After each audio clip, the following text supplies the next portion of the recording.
Happy Pokemon Day! It's time. This is the day that Pokemon Red and Green first came out in Japan way back in 1996, meaning it's 27 years old. So here we go. The franchise that we all know and love. It's been around for 27 years, kind of hard to believe. Coincidentally, also happens to be my birthday, so happy birthday to me as well. So, we got a Pokemon Direct earlier today. We got some interesting news here. We got a DLC announcement here, which we got the Hidden Treasures of Area Zero. So we have Part 1, the Teal Mask, and Part 2, the Indigo Disc. They're going to be coming out in fall of 2023 and winter of 2023. Gonna be some cool stuff right there. You should go watch the actual trailers because that's pretty cool. I don't want to show it because, I'm worried about copyright, but hey, go watch the Direct.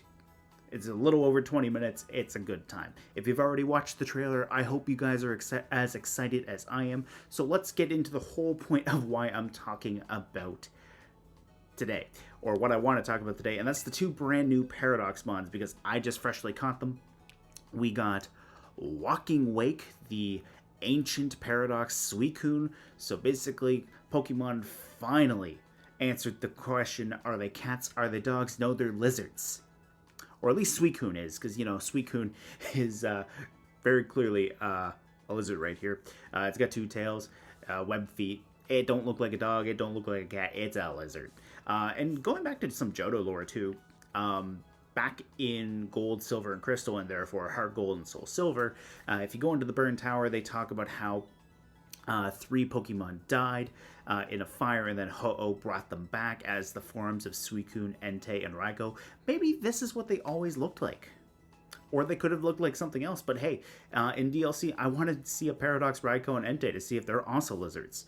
And also, we have Iron Leaves, the futuristic form of Virizion here. Basically, it's a sleek metal version of our modern-day Musketeer here. This one is a Grass Psychic type. And yeah, you can tell I'm a little bit biased in the form of Walking Wake here because, I am playing Scarlet. And yeah, there's a lot more lore here that I know about for those 3 than the 4 from Unova. But hey, really cool Pokemon, all things considered. Walking Wake here is exclusive to Scarlet. Iron Leaves is exclusive to Violet. Basically, they're out right now for a limited time. So if you can access 5-star raids, go do them here. Iron Leaves is a Tera Psychic, and Walking Wake is a Tera Water. And I thought it would be kind of cool just to take a look at them here, go into some of the moves here.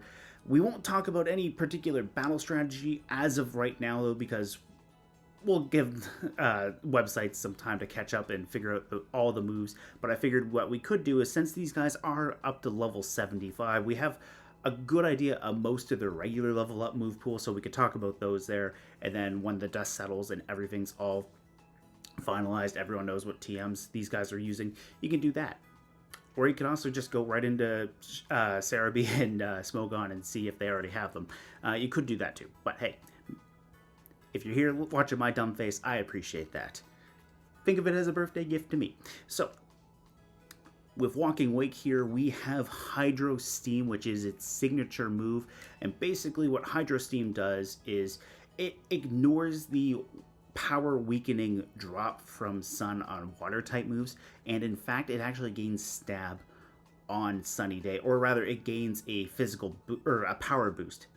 I don't know why that was so hard, but anyways, it gains a 50% power boost when Sunny Day is activated. So, this is kind of nice because it is a water type ancient Paradox Mon, so it has photosynthesis, meaning it wants the sun on the field, which that's a pretty good ability just to have for Hydro Steam right there. Is it actually gets stronger in the sun. Makes sense because, you're blasting steam in someone's face.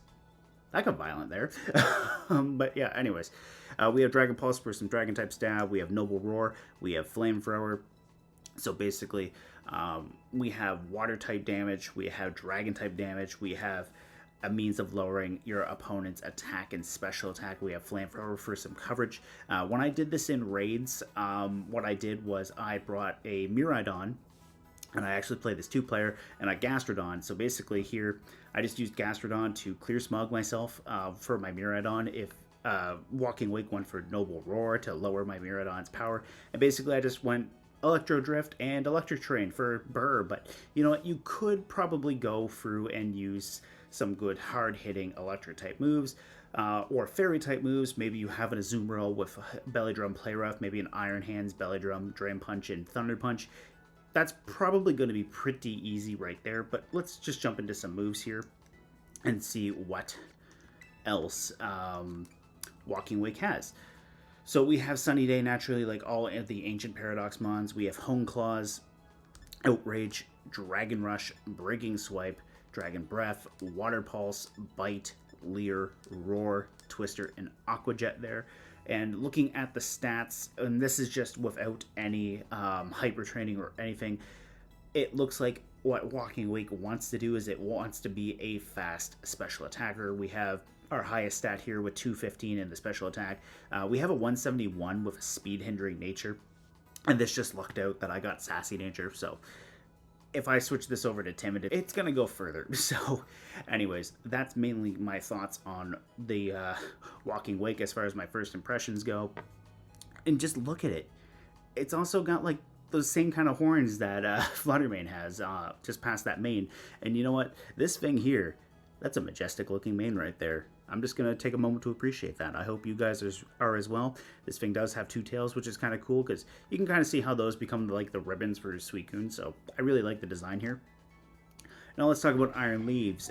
It's sleeker and obviously chromer than Virizion here, but hey, it looks pretty cool. It looks similar. I like the accents here.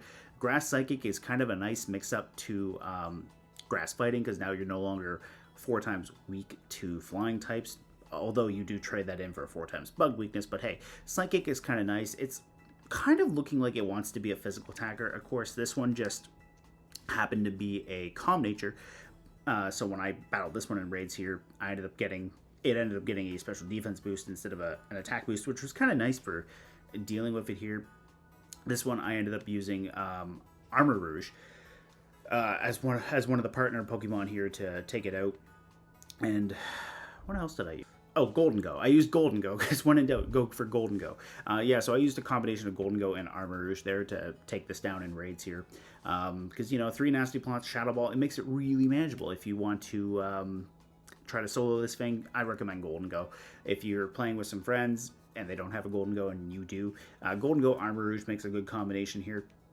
Let's talk about some of the moves here for Iron Leaves. So Psyblade here is its signature move. It's a base 80 physical psychic type move, and basically here this is a psychic type that actually does like non-psychic terrain because you get your electric terrain up, so now you're activating your Quark Drive, and in addition Psyblade is gaining a 50% boost, which is really nice, especially if you have like say a speed boosting nature here on Iron Leaves. You get that +1 speed with the electric terrain. Now you're getting a 50% boost of damage in your Psyblade as well. That could be really scary. We have Leaf Blade as some grass type stab, which is really nice. We have Mega Horn, which is just some raw 120 base power bug type damage. And we have Sword Stance for it to boost itself. And this is how it came after I caught it in the raid.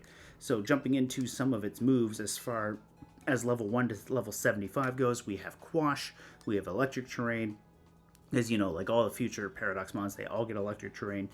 We have Imprison, we have Close Combat, we have Sacred Sword, which that's really nice that Virizion gets to keep that because, you know, Sacred Sword does bypass all of the boosts that your opponent has on the defensive side, which is really awesome. We have Night Slash, we have Quick Guard to deal with some priority moves because, you know, whereas you do want that electric terrain, you're losing out on the protective effects of psychic terrain protecting you from priority moves, so you could go for Quick Guard, go for some reads that way. We have Retaliate, we have Magical Leaf, we have Leer, we have Quick Attack. Helping Hand is kind of nice on the supportive side, and we have Workup. So all things considered, I think this is a really cool mon as well. Stat-wise, I really like it, just from a first impression here. And like I said, I'm going to give it a couple of days here for everything to get finalized, for main websites and databases to get caught up on all of the moves, and then we'll probably talk about both of these in videos down the road.